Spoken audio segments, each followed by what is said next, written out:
Good morning, it is 8:57 and I'm in the studio bright and early because I'm teaching a machine embroidery workshop today. So I do this like once a year. The last time I did it was December last year. So it's going to be a nice day. I've got 5 people booked on. We've got afternoon tea for lunch. It's a whole day workshop. So I've got an hour to set up because everyone gets here for 10. So I'm just going to set up each machine, make sure they're all working okay, which they should be. And I've got my machine as well. And yeah, let's just go and have a wonderful day. Already just had a minor crisis because I forgot to bring my extension lead. Because we've got plug sockets hanging above the table. But this one's only a double one. This is the table that I'm using. And that's only a double socket. So I've managed to find this 3-socket one, plug in. And then I can plug another one in to the actual socket. And then the 5th one, I'm going to have to plug in. This is the end of the table. I'm going to have to plug it in there. So I'm going to have to just not walk across there. I'm just going to have to hope for the best. I can see a 4-socket one in someone else's studio. So if they come in before I start, I might quickly ask them. But I can make it work. So every machine needs setting up to free motion embroidery. And I already put the feet on last night. So you can see it's got a circle foot rather than a foot like that. So they're done. So now I just need to make sure the settings are right. And it's not too complicated. I put it on a high speed because that's just what I like really. Thread them up and then I put the stitch length on 2 and lower the feed dogs, that's important. Because the feed dogs are what sort of holds your fabric in place and guides it when you're doing straight sewing. Obviously, we're not doing straight sewing. We don't want that.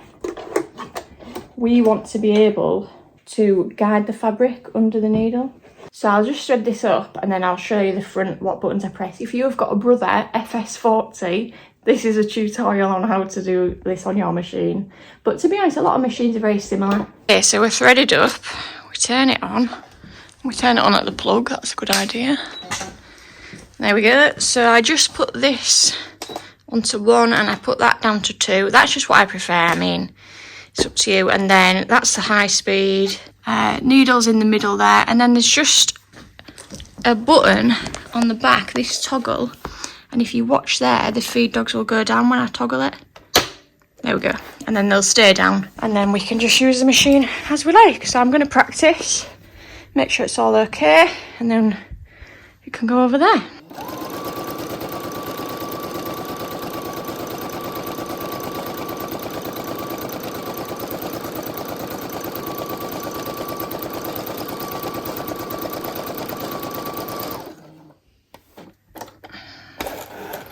There we go, looks good front and back, apart from that first section when I was doing it one-handed. But yeah, that's good, that machine can go over there now.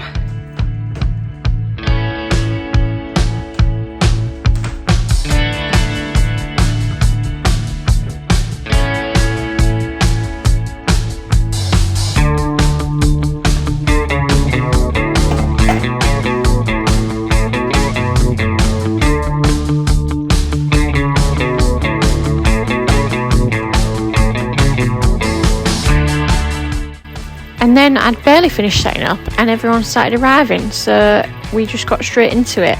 I design worksheets for everyone to get started with a few sort of basic shapes, transitioning to some more complicated shapes so that everyone can get the hang of sort of following a design and how the machine moves and stuff.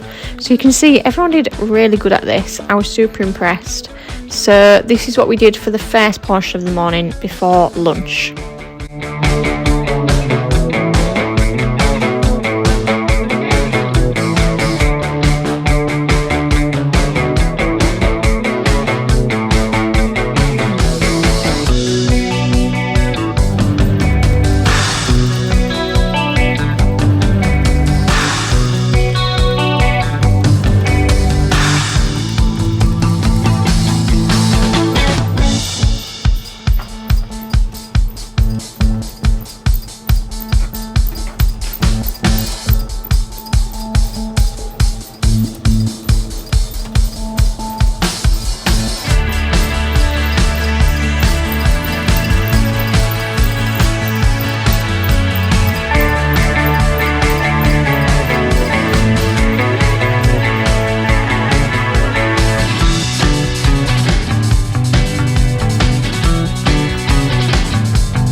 And then it was time for lunch, and we had afternoon tea boxes made by my friend Emma at Artisan Wholesale Bakes, and she just did the best job on these. We had all kinds of delicious things in there, including a biscuit shaped like a sewing machine, which is just the cutest thing ever and quite niche really, and I just really enjoy it.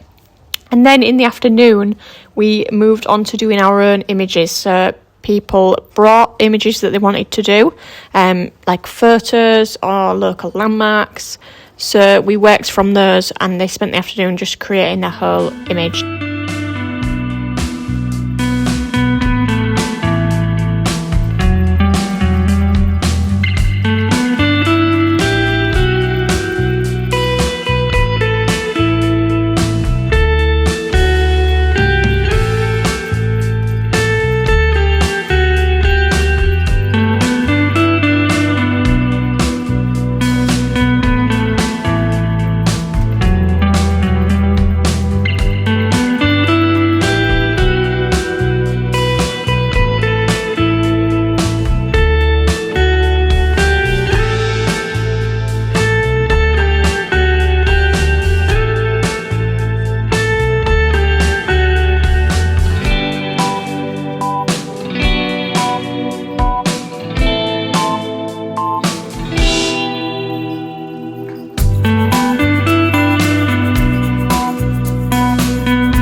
Well, it's just finished. I'm absolutely knackered.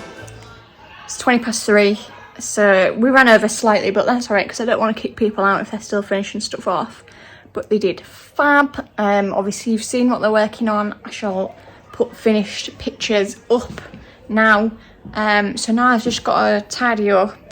And I've actually started getting a knitting machine out, because once they all get going and they're all fine, they've sussed it, they don't really need my help. So I've got out a knitting machine that I need for a class next week.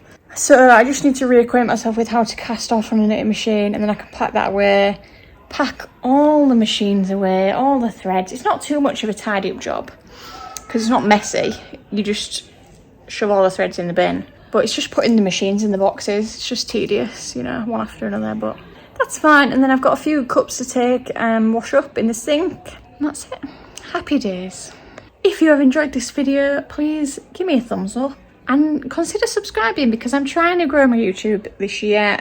Finally, I've been on YouTube for like 3 years and I'm dedicating more time to it. So let me know what you think, and if you're local, keep an eye out for more workshops. And if you're not local, let me know if you'd like online workshops, because it's something that is sort of on my list to do, but I need to know the demands there. So yes, anyway, thanks for coming, and I'll see you in the next one. Bye bye.